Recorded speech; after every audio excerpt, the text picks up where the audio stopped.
আজকে যদি আমরা আর আপনারা হয়ে যাই, তাহলে এই নতুন বাংলাদেশ আর হবে না। বিভেদ হয়ে গেল। এই বিভাজনটা ভালো না। কারণ তোমরা বলার সময় বলেছো যে আমাদের এখানে স্বৈরাচারী সরকারের লোক বসে আছে, আমাকে এই করছে। তারা চলে যায় নাই।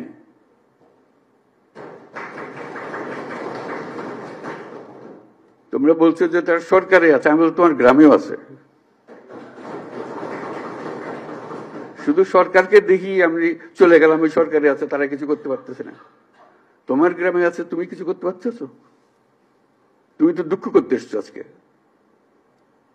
কাজে সেই তেজ আসতে হবে না, এদেরকে জায়গা দেবো না আমরা কোথাও।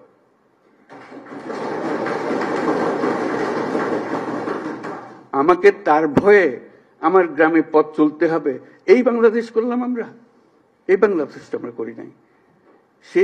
সে তার সমস্ত স্বভাব পরিবর্তন করে আমাদের সবার সঙ্গে মিশে যাবে, এটা হবে। কিন্তু তার স্বভাবে সে চলতে থাকবে আমার সামনে দিয়ে, আর আমি বলবো আমি নতুন বাংলাদেশ করে ফেলেছি। হলো না।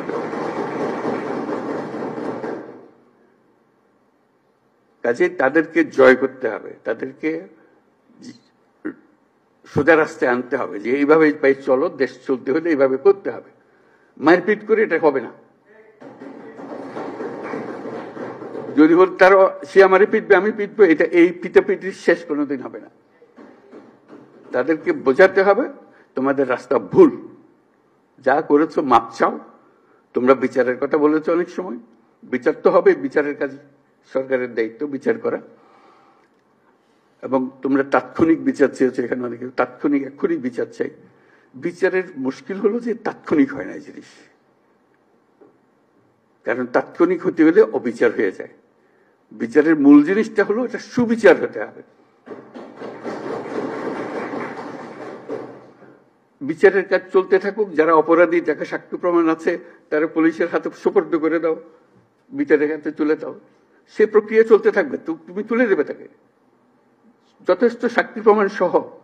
অবিচার যেন না হয়। আমরা অবিচারের বিরুদ্ধে দাঁড়িয়েছিলাম বলেই আজকে এই সংগ্রাম হয়েছে, এই আত্মত্যাগ হয়েছে।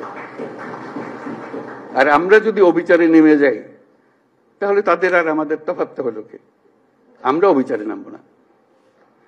আমরা যাদের অপরাধী তাদেরকে পুলিশের হাতে, আইনের হাতে সুপর্দ করব। আর যারা অপরাধী নয়, যে পুলিশের হাতে দেওয়ার মতো নাই, তাদেরকে মানুষ করব যে ভাই এই দেশ আমরা একসঙ্গে করি, যেই দেশের স্বপ্ন আমরা দেখতেছি, তোমরা এই স্বপ্ন দেখে। তো এই দেশ আমার একার না, তোমারও এই দেশ। তোমাকে আমরা দেশ থেকে বাইর করার কথা বলতেছি না। তুমি এই দেশের সন্তান, আমি এই দেশের সন্তান। তুমি আমার বহু কষ্ট দিছো, আমি তোমার কষ্ট দেবো না। আমরা একযোগে যত তাড়াতাড়ি পারি এটা একটা সুন্দর দেশ বানাবো। এই অর্থে আসতে হবে তো আমাদেরকে, বোঝাপড়াতে আসতে হবে। সেই বোঝাপড়াটা তোমাদের থেকে শুরু হতে হবে। সরকারি পর্যায়ে বোঝাপড়া হয় না। কাজেই সেই জিনিসটা দেখো, যারা অপরাধী তাদের অবশ্যই বিচার করতে হবে, যারা অপরাধী নয় তাদেরকে সৎ পথে নিয়ে আসতে হবে আমাদেরকে এই দেশে থাকার জন্য।